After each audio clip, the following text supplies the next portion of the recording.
Hello, and welcome back to another episode of One Poor Man's Opinion. For anybody who didn't watch the first video in the series, One Poor Man's Opinion is basically a video series where I'll take a play, whether it's a hit, a goaltender interference, a penalty, a non-call, and two different fan bases are making two different calls for what they think should have happened.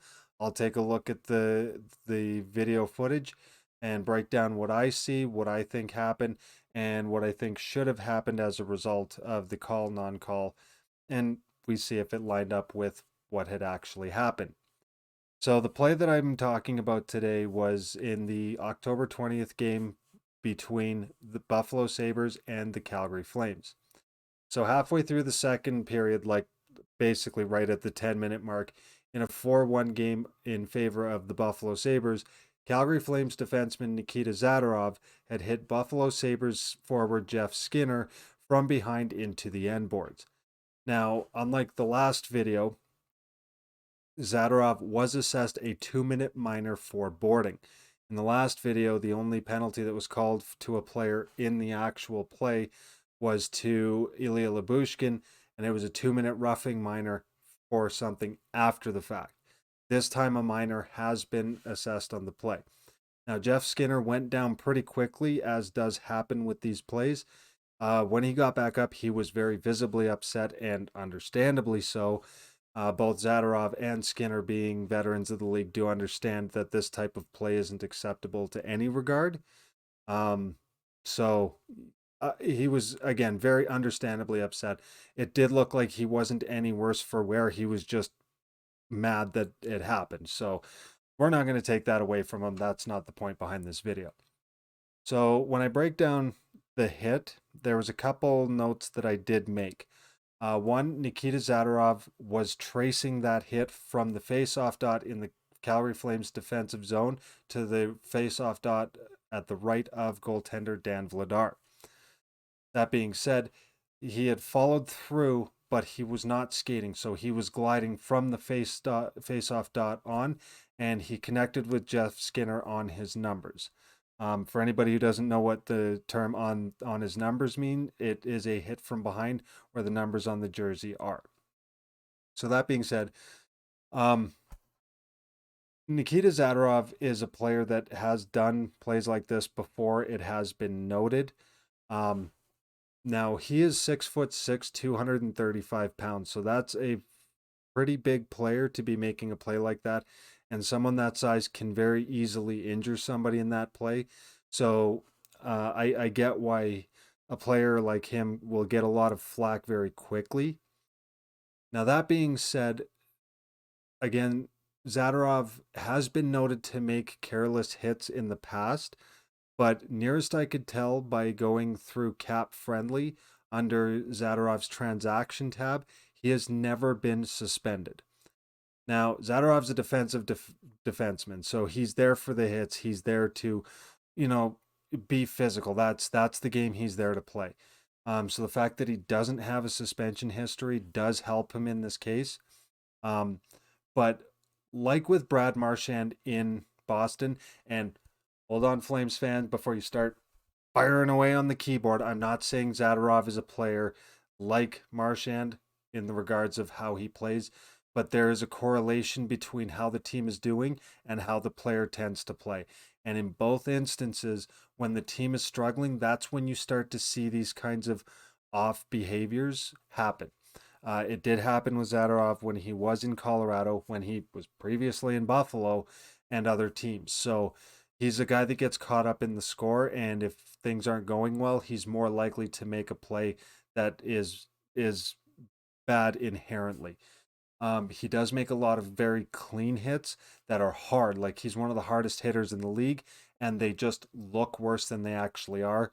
In a case where I did have to defend him was in a hit he had made on Toronto Maple Leafs forward Andre Kasha, where the hit looked awful, and Kasha did wind up leaving the game. He did wind up going on injured reserve, but Zadorov hadn't actually done anything wrong. So I can identify when he makes a clean hit.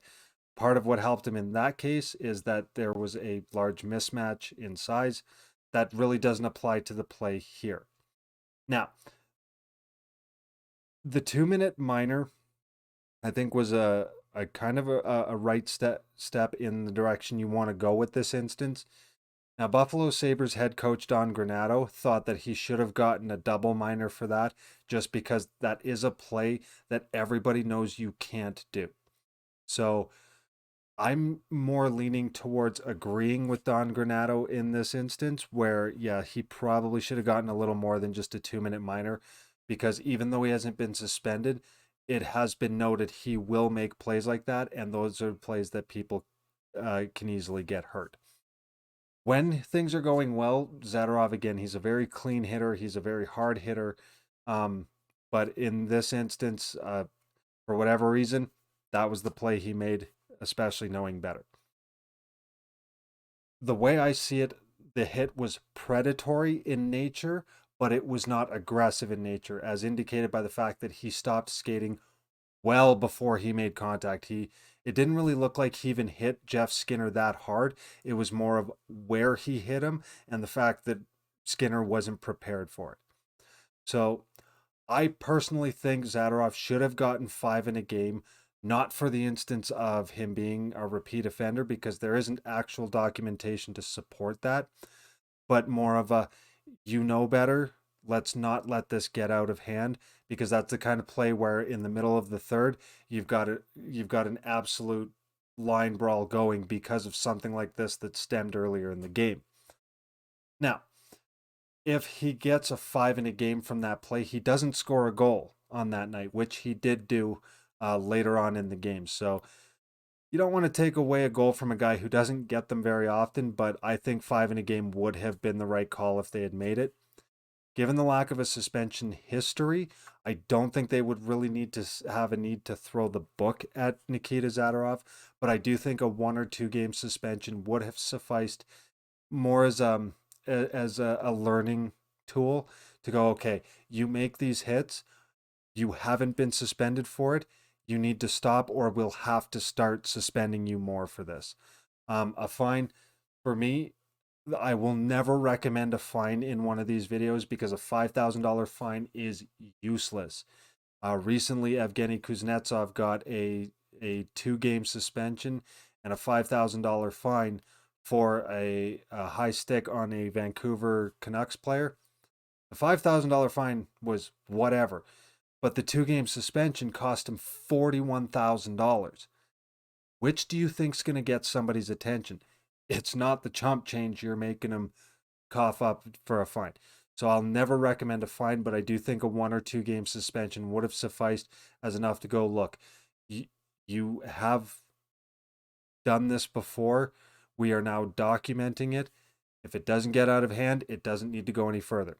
And I think that would have been the right call to kind of maybe start putting the brakes on this.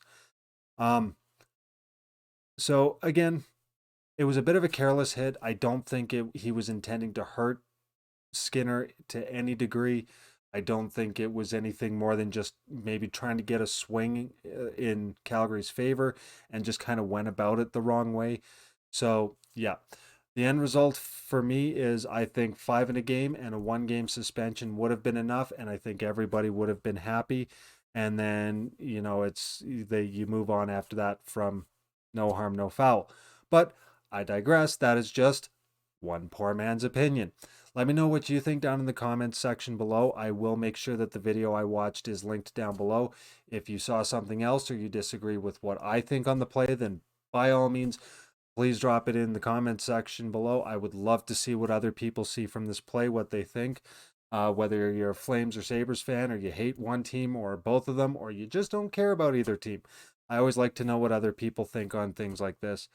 Yeah, if you did like the video, please drop a like down below. If you would like to see more, please don't forget to subscribe on your way over to the next video. And until the next one, stay happy, stay healthy, stay safe. Thank you, and all the best.